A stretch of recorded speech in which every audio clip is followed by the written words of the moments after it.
Sir నమస్తే sir. నమస్తే అండి. గుడివాడలో మీరు చాలా కాలం నుంచి గుడివాడలో మీరు ఉంటున్నారు. అవునండి. మీ పేరేంటండి? నా పేరు కంచనపల్లి సుబ్రహ్మణ్యం. సార్ గుడివాడ రాజకీయాలు, గుడివాడ పరిస్థితులు, కొడాలి నాని యొక్క 20 సంవత్సరాల యొక్క సుదీర్ఘమైనటువంటి పరిస్థితులు, ఇప్పుడు జరగబోతున్నటువంటి పరిస్థితులు, ఆంధ్రప్రదేశ్ లో ఎవరైతే బాగుందని, ఎవరు రావాలనుకుంటున్నారు, ఎవరైతే ఆంధ్రప్రదేశ్ బాగు చేస్తారనుకుంటున్నారో మీ అభిప్రాయాన్ని కొద్దిగా తెలియజేయగలరు? అలాగేనండి, తప్పకోకుండా. గుడివాడలో గత 20 సంవత్సరాలుగా ప్రజలు అనేక రకాలైనటువంటి ఇబ్బందులు ఫేస్ చేస్తున్నారండి. మరి గుడివాడలో రోడ్లు పరిస్థితి చూస్తే చాలా అధ్వానంగా ఉన్నాయి. అలాగే రైతులు కూడా చాలా ఇబ్బంది పడుతున్నారు. ఈ ప్రభుత్వం వచ్చిన తర్వాత రైతులకి పండించిన పంట మరి తోలిన తర్వాత ఒక 4-5 నెలల వరకు కూడా వాళ్ళకి డబ్బులు రాకపోవడం అనేది రైతులు చాలా ఇబ్బంది పడుతున్నారు. అంతేకాకుండా రైతుల విషయానికి వస్తే మరి నీరు సవ్యంగా అందక, కాలువల పూడికలు తీయక, పంట నష్టపోయి, తుఫాన్లకు దెబ్బతినిపోయి వాళ్ళకి రావలసినటువంటిది పంట చేతికి రాకపోవటం వల్ల చాలా ఇబ్బందులు పడుతున్నారు. వాటి గురించి మరి పట్టించుకునేటువంటి వాళ్ళు ఎవరు లేరు. మరి అలాగే ఈ గత 10 సంవత్సరాలుగా ఇక్కడ ఉన్నటువంటి పరిస్థితి అంటే నిరుద్యోగ సమస్య బాగా పెరిగిపోయింది.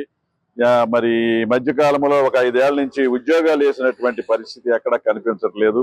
మరి గుడివాడ నియోజకవర్గం అంటే మరి గుడివాడ పట్టణంలో విద్యావంతులు అనేక మంది ఉన్నారు, అనేక మంది గ్రాడ్యుయేట్స్ ఉన్నారు, చదువుకున్న వాళ్ళు ఉన్నారు. ఎవరికి ఉద్యోగాలు రాక ఏయో కూలి పనులు చేసుకునేటువంటి పరిస్థితి ఉందండి. అందుకని ఈ గుడివాడ ప్రజలందరూ కూడా మార్పు కావాలనేటువంటిది కోరుకుంటున్నారు.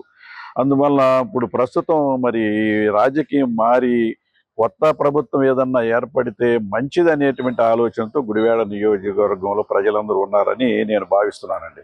20 సంవత్సరంలో కొడాలి నాని యొక్క అభివృద్ధి ఏంటి? కొడాలి నాని నేనే గుడివాడని బాగా డెవలప్ చేశానని అంటున్నారు. ఏమీ లేదండి. 20 సంవత్సరాల కాలంలో ఏదో ఓటుకు డబ్బిచ్చి గెలుచుకుని వచ్చి తర్వాత ప్రజల్ని పట్టించుకోకపోవటం అనేది కనిపిస్తుంది. కానీ మరి వార్డుల్లో ఆయన తిరిగినటువంటి దాఖలాలు కూడా ఏమీ కనిపించలేదు. మరి ప్రస్తుత పరిస్థితి కూడా అలాగే ఉంది. మరి ఆయన వల్ల గుడివాడలో ప్రజలకి మేలు జరిగినటువంటి పరిస్థితి ఏమీ అంతగా కనిపించలేదు.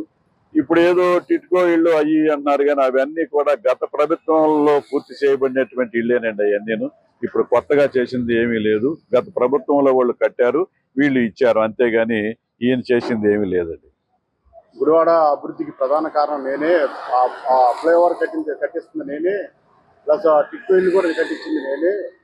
కాబట్టి ఇప్పుడు నా వల్ల నేనే ఇప్పుడు ఆ పథకాలు జగన్మోహన్ రెడ్డి పథకాల ద్వారా మరలా మేము గవర్నమెంట్ ఫామ్ చేస్తామని వారు బల్లగుద్ది చెప్తున్నారు. మరి వారి అభిప్రాయం బట్టి మీరేం చేస్తారు? టిట్కో ఇళ్ళని కట్టించింది ఆయనే కాదండి. టిట్కో ఇళ్ళు ఎప్పుడో కిందటి గవర్నమెంట్లోనే అవన్నీ కన్స్ట్రక్షన్ పూర్తయి ప్రజలకి ఇవ్వటం ఆలస్యమైందే తప్ప ఇప్పుడు ఆయన చేసినటువంటిది టిట్కో ఇళ్ళలో ఏమీ లేదు. అలాగే ఫ్లైఓవర్ అంటే అది ఏదో సెంట్రల్ గవర్నమెంట్లో ఇప్పుడు ఎవరో ఎంపీ గారు ఎవరో పోటీ చేస్తున్నారంటే నేనే కష్టపడి తెచ్చాను అనేటువంటిది ఏదో చెప్తున్నాడు. మరి అది ఒక్కటే కనిపిస్తుంది. మరి ఇప్పుడు ప్రస్తుతం ఉన్నటువంటి ఎంపీ గారు తీసుకురావడం కానీ రాష్ట్ర ప్రభుత్వం ద్వారా మాత్రం ఈ గుడివాడకి ఒరిగింది ఏమీ లేదు. నేను నా పథకాల ద్వారానే మళ్ళీ నన్ను చూస్తే ఓటేస్తారని జగన్మోహన్ రెడ్డి చెప్తున్నారు, గట్టిగా చెప్తున్నారు. నా పథకాలు అందరికీ చేరుతున్నాయి కాబట్టి ఆ పథకాల ద్వారా మరలా నేను గెలుస్తానని బల్లబుద్ధి చెప్తున్నారు జగన్మోహన్ రెడ్డి గారు. పథకాలు అనేవి అందరికీ ఎక్కడ చేరుతున్నాయండి? అనేక ఆంక్షలు పెట్టి కారు ఉన్నవాడికి పథకం లేదు, ఇల్లు ఉన్నవాడికి పథకం లేదు, కరెంటు మీటర్ రీడింగ్ ఎక్కువ ఉన్నవాడికి పథకం లేదని ఇట్లా చాలా మందికి తీసేయటం జరిగింది. చాలా మందికి పథకాలు ఏమి అందట్లేదు. ఆ పథకాల వలన గెలుస్తారు అనేటువంటి దాని మీద నాకైతే నమ్మకం లేదండి.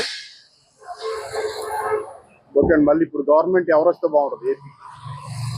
ఏపీలో ఈ ప్రభుత్వం మారాలని ప్రజలందరూ కోరుకున్నట్టుగా మాకు ఈ న్యూస్ ద్వారానో, పేపర్ల ద్వారానో, బయట మా గుడివాడలో ఉన్నటువంటి పరిస్థితుల ద్వారానో మాకు అర్థం అవుద్ది. మేమైతే గుడివాడలో ఈసారి మార్పు అనేది ఏర్పడుతుందనేటువంటి అభిప్రాయం మాకైతే ఉందండి. అలా మారితే ఇంకా అభివృద్ధి జరుగుద్దనేటువంటి నమ్మకం మీ గుడివాడ ప్రజలకు కలిగినట్టుగా మాకు అనిపిస్తుంది. వెనుగల రామని ఒక కొత్త అభ్యర్థి వచ్చారు కొడాలి నాని మీదకి.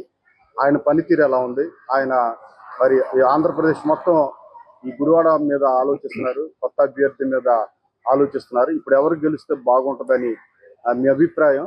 రాష్ట్రం మొత్తంలో ఏ పార్టీ అధికారంలోకి వస్తే బాగుంటుంది, ఎవరు వస్తే ఏం చేస్తారని మీ అభిప్రాయం? అవునండి. ఈ గుడివాడ నియోజకవర్గానికి మాత్రం ఆ వెనుగళ్ళ రాము అనే ఆయన ఒక సంవత్సరంన్నర క్రితం ఈ గుడివాడ రావటం అనేది జరిగింది. మరి ఆయన ఈ గుడివాడలోనే పుట్టారట, గుడివాడలోనే చదువుకున్నారట, ఉద్యోగరీత్యా అమెరికా వెళ్ళారట.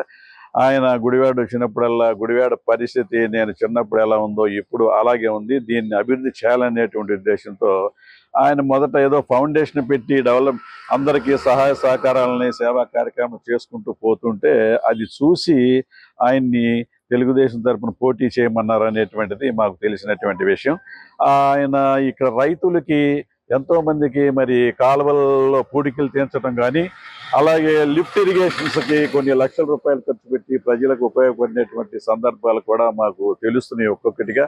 అలాగే పేద బడుగు వర్గాల వారికి ఏదన్నా ఆర్థిక సహాయాలు కావాలంటే చేస్తున్నట్టుగా మా అందరికీ కూడా అర్థమవుతుంది.